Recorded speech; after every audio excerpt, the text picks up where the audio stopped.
Welcome back. Now, payments is one of the hottest areas of financial services right now, but quite often too many people think of it in terms of business to consumer or peer-to-peer. But way bigger than both is the business-to-business payments sector, which by the end of the decade is expected to be worth $2 trillion. But as well as established players like Visa, MasterCard and PayPal, it's an area being disrupted by newer names like Stripe.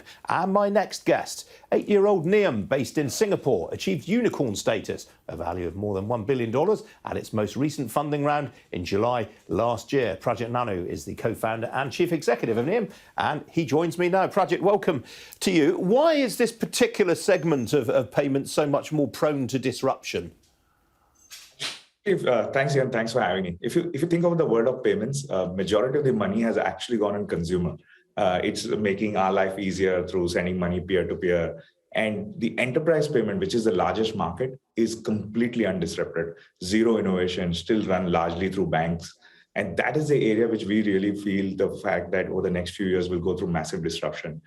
Banks will play a smaller part, and fintechs like us will take a bigger part of really moving the money from the consumer, from the enterprises into a much more simplified form. Is there much scope for bringing down charges to consumers? Absolutely. I think it's more than consumer, the enterprise. What has been solved for, if you think about it, is somebody taking money off your credit card. That's been solved for. What has not been solved for is an SME who has businesses across the globe, a large enterprise who wants to make payroll in like 100+ countries. That hasn't been solved for. So if you think about the market landscape, that is far, far more bigger than anything else you see on the consumer side. Now, business-to-business payments are by and large pretty dominated by domestic transactions. When do you see cross-border picking up momentum? Oh, it is already started picking up momentum. Like if you think about the pandemic, what has happened is employee payroll has become massive. So a lot of platforms use us today to be able to connect to. So somebody living and working in the UK wants to have developers in Nigeria, for example, can use our platform to do that. And that's what we're seeing growth. So domestic is a very integral part, but with trade becoming cross-border, with borders actually diminishing, we really see the fact that cross-border has started playing a very, very big important role to take the trade even to the next level. Anyone who's based in Europe wants to buy things from Asia. Anyone based in Asia wants to buy things from Europe. How does all that transactions flow through? And that's where Nium plays a play. Business-to-business payments have been accelerating most rapidly in the Asia-Pacific region, but you're interested in other parts of the world as well, aren't you? Absolutely. I think I'm speaking right now from our office in Malta. On a standalone basis, Nium Europe is going to contribute to about $75–80 million of revenue this year.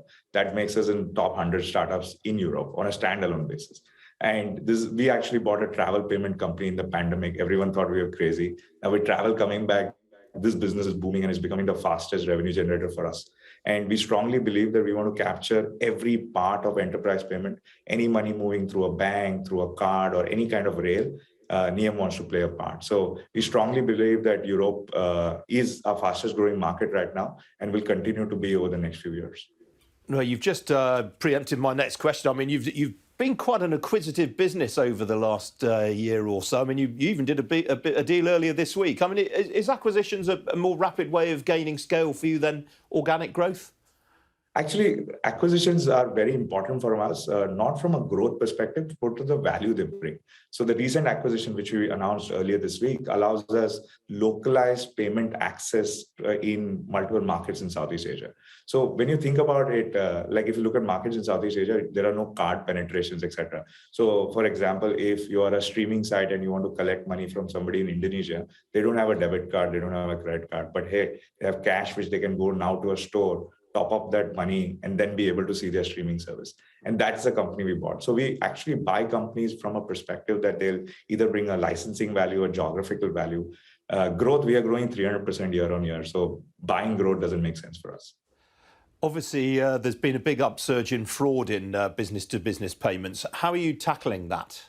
Oh, like 30% of our staff are completely focused on trying to combat fraud, compliance, and enterprise payments tends to be much more complex because the size of the payments can be even bigger. But the key thing is technology, machine learning, the amount of algorithms we've been able to track, any kind of movement of money. Is there any layering happening on the transaction? Is it a crypto-related payment? So there's so many different algorithms which we run at the back end, which helps us do that. The only way to combat fraud is helping human skills being integrated with technology. And I think that's the key area where we are super focused on. That's really interesting. 30% of all your employees are working in compliance and anti-fraud, basically. It could be the compliance team, the tech team involved, the compliance team, the product involved. Because if you think about it, payments is all about creating a compliant platform. And if you think about banks who use our infrastructure, the key thing they check about us is how compliant is this? Is this what's your fraud mechanisms? In fact, I think we've been able to teach some banks on how to combat frauds as well. Well, let's hope they're listening to you. Now, what about the future? I mean, you've talked in the recent past about a possible IPO. What sort of timescale have you got in mind? I think the good place we are in, we are growing about 250-300% year on year. No real hurry to go public, but over the next 2 to 3 years, we will think about what's the right market to go public in. Right now, the focus is all on execution, going to markets. We are not present in Africa and Latin America today. We want to expand into those markets, and the focus is largely growing revenues and executing. I think people take going public a bit too seriously. I think it's not the end, but it's actually starting of a new journey. So we just think that over the next few years, we'll take a decision on it. All right. Well, we will continue to watch with interest. Prajit, thanks for joining me today. Thanks, Ian. Thanks for having me.